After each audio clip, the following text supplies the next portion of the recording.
Seorang cowok miskin mengunjungi rumah teman sekelasnya untuk makan malam. Dia membawa sendok emas miliknya sendiri. Semua orang menertawakannya, tetapi yang tidak mereka ketahui adalah cowok miskin ini akan segera menjadi orang terkaya karena semua keajaiban terletak pada sendok emas ini. Dia membelinya seharga 2.000 won dari seorang pedagang kaki lima. Wanita tua yang menjual sendok itu memberitahunya bahwa jika dia menggunakannya untuk makan 3 kali di rumah keluarga kaya, dia bisa bertukar identitas dengan anak mereka. Walaupun tidak begitu percaya, dia tetap membeli sendok itu lalu pergi ke rumah teman sekelasnya yang paling kaya. Hari ini adalah pestanya David. Meskipun Henry tidak diundang, dia tetap datang tanpa undangan dengan tujuan untuk mengubah takdirnya. Semua orang terkejut melihat Henry. Ini bukan tempat untuk cowok miskin. Cowok ini bernama Paul. Dia sering menindas Henry di sekolah. Dia mengeluarkan uang dan memberikannya kepada Henry, lalu berkata, pengemis tidak boleh pulang dengan tangan kosong. Dia sengaja mempermalukan Henry. David segera menghentikan Paul. Dia berkata, karena Henry sudah datang, biarkan dia makan sebelum pergi. Pelayan segera menyiapkan meja dengan penuh makanan lezat, dan semua orang mendapat sendok emas murni. Saat mereka mau memberikan sendok kepada Henry, Paul menghentikan pelayan itu. Orang miskin tidak pantas menggunakan peralatan emas, katanya. Dia menyuruh pelayan itu memberikan Henry peralatan sekali pakai. Henry tidak marah karena ini memberinya kesempatan untuk menggunakan sendok emasnya. David tersenyum dan mempersilahkan semua orang mulai makan.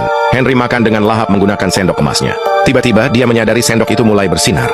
Sementara itu, melalui bola kristalnya wanita tua itu melihat Henry menggunakan sendok emasnya. Dia bergumam pada diri sendiri bahwa pertunjukan akan segera dimulai. Untuk makan di rumah David lagi, Henry sengaja mendekatinya, membantunya menulis laporan manajemen aset. Malam itu, David menunjukkan laporan itu kepada ayahnya. Ayah David sangat puas setelah membacanya, dan berkata bahwa anaknya telah banyak berkembang.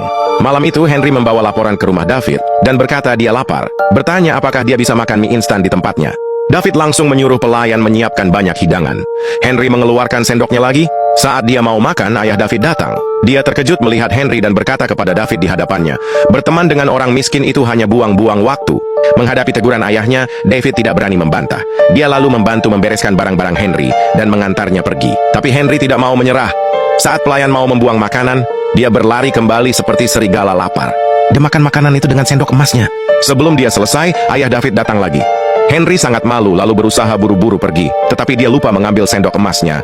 Ibu David mengambil sendok itu dengan jijik dan memberikannya kepada Henry, lalu berkata, jangan datang ke sini lagi, karena David tidak punya teman miskin sepertimu. Henry lalu berbalik dan pergi. Yang tidak mereka berdua ketahui adalah Henry akan segera muncul di sana sebagai anak mereka.